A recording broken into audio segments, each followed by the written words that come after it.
I know it's early to call it. I think we're looking at possibly the news story of the year. I know. I think given Christmas, we'll still be talking about it. And everyone's trying to find someone to blame right now. It's yeah. Faye Dunaway, was it Warren Beatty? Warren Beatty got the envelope, looked at it. He read Emma Watson, La La Land, because he'd gotten the envelope for the best actress of the year. Now, she egged him on, didn't she? Which who? Faye. Faye, yes, because she was like, go, Warren, go. Because she knew there was trouble ahead. Right. That was, you can almost see it on their faces.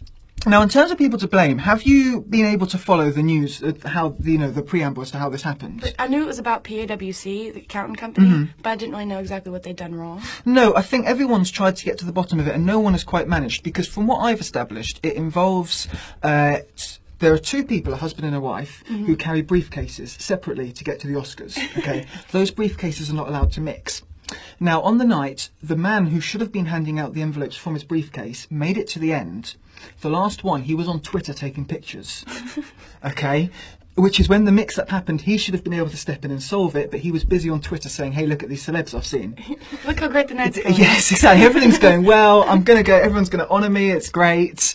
And then he missed out on the big one.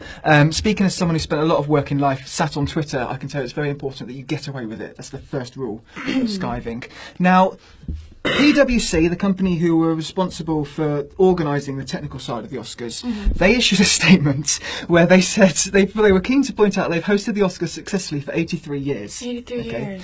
Which is an impressive run. But with things like this, but you're only going to be judged on the failure, aren't you? It's not. There's no point saying 83 years of success.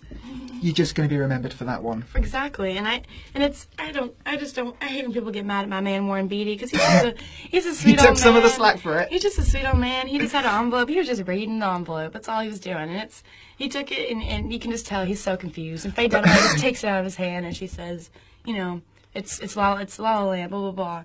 Eventually, Moonlight did get to go on stage. And the faces, I have to repeat, you have got to look up the pictures of the faces on the crowd, because it's quite shocking, isn't it? And as for the people involved, what do you think it was like in that back room? I can't imagine. I bet they were trying to figure out how to fix it. I don't even. The look of panic on their faces and they start going, who's that? Who's on Twitter? Who should have been doing